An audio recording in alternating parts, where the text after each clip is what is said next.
Ohayo gozaimasu, senpai, pa-update naman ng JLPT exam nyo. Saka paano ba mag-take ng JLPT exam? Thanks! Hi dear! Ako nga pala si Jeya, isang OFW dito sa Japan. For today's video ay share ko sa inyo ang naging experience ko ng JLPT exam at kung ano ang naging resulta ng exam ko. Pagkabangon ko ay hinanda ko na yung mga kailangan kong dalhin at ito ang mga dapat dadalhin kapag pupunta ka na sa test center. Huwag na huwag kakalimutan ang test voucher dahil yun ang pinaka-importante sa lahat. Pagkatapos hinanda ko na rin yung mga isusuot ko at naligo na ako. Siya nga pala, ito ang kauna-unahang beses na magtitake ako ng JLPT sa buong buhay ko dito sa Japan. And gusto kong maging honest, hindi ako nag-prepare para sa exam na to pero hindi ako proud doon. I-share ko lang sa inyo yung reality ko na maaaring reality din ng ibang mga nandito sa Japan na gustong mag-JLPT exam. Sinamahan nga pala ako ni Reindeer sa pagpunta sa test center para mag-exam pero siya hindi siya magtitake. At nasa mahigit isang oras ang biyahe namin papunta sa test center. Here, bawal malate ng dating sa test center dahil hindi ka na makakapag-take ng exam. So, balik tayo dun sa kwento ko. Bago ka makapag-JLPT exam, kailangan mo muna mag-register at ito yung kanilang website.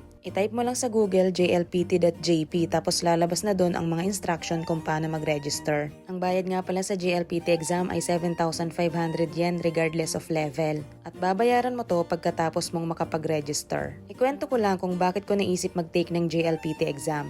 Pinakauna ay gusto kong magkaroon ng certificate na pwede kong magamit in the future kapag hindi na ako dito nagtatrabaho sa Japan. Pangalawa ay nagbibigay yung company namin ng pabuya kapag may nakakapasa sa amin mula N3 hanggang N1. At feeling ko yun talaga yung motivation ko kaya ako nag-register ng JLPT. Akala ko noon magagawa kong mag-aral kapag nakapagbayad na ako ng registration.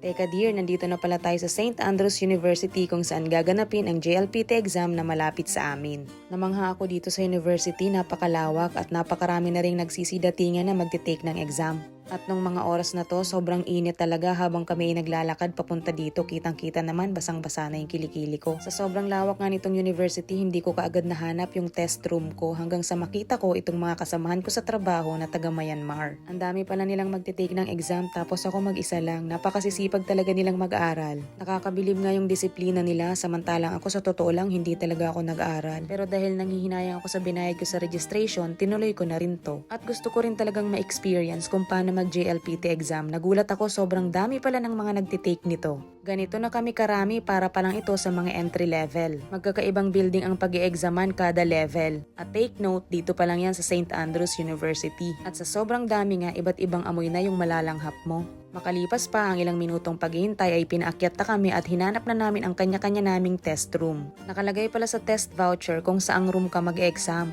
At hindi ka pwedeng maligaw sa ibang room dahil may mga nakalagay na assigned number sa bawat upuan na dapat ay naka-assign lang para sa'yo. At bago mag-exam, chinecheck nila yung mukha ng mga examinee kung tugma doon sa voucher at sa documents na hawak nila. May 2 beses din pala kaming nag-break time noon para mag-CR at para mag-snacks kasi nakakagutom din talaga at nakakasakit ng ulo. Makalipas ang 4 na oras na pakikipagbuno at pakikipaglaban sa mga kanji, tapos na yung exam. Umabot nga ng 4 na oras ang exam namin mula alas 3 ng hapon hanggang alas 7 ng gabi. At ay grabe, isa lang talaga ang masasabi ko, nakakabalda ng utak, ang sakit sa ulo ng mga kanji lalo na kapag hindi ka nag-prepare. Sa totoo lang, hindi na ako nag-expect na makakapasa dahil hindi naman talaga ako preparado. Umasa lang talaga ako sa chamba, siguro yung stock knowledge ko nasa 10% lang. Pero sa listening section, parang sure ako na may mga tama akong naisagot. Hindi ako proud dito ha, ganito lang yung reality ko nung nag-take ako ng JLPT exam at sinishare ko lang sa inyo. At alam ko, hindi inspiring itong unang JLPT experience ko. At wag nyo akong gagayahin dear ang lesson dito, huwag tayong aasa sa chamba. Kailangan talaga mag-aral at magprepara para makapasa. Dahil ang makapasa sa JLPT exam ay hindi basta-basta. At eto na nga, nandito na tayo sa exciting part, ang JLPT exam results. Inantay ko talaga yung paglabas ng result para maisama ko siya sa vlog at inaya ko yung mga kaibigan ko sa pag-view ng result ng exam. Pakinggan nyo kami.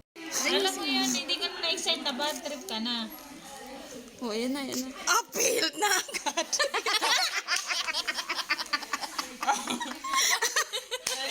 Nakita mo yung field?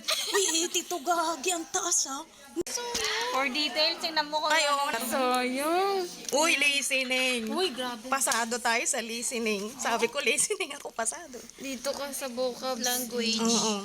Mahirap kasi yung kanji. Ay, dito. Taas Sabi na. konti na lang. At ayun na nga, as expected, hindi ako pumasa. At syempre, ayun naman talaga ang dapat dahil hindi naman talaga ako nag-aral. Pero alam mo dear kung bakit kami tuwang-tuwa. Kasi medyo mataas yung nakuha kong score at hindi ko yun expected. Bawi na lang siguro ako sa susunod at sana sipagi na akong mag-aral. Paano dear, hanggang dito na lang muna. Salamat sa panonood.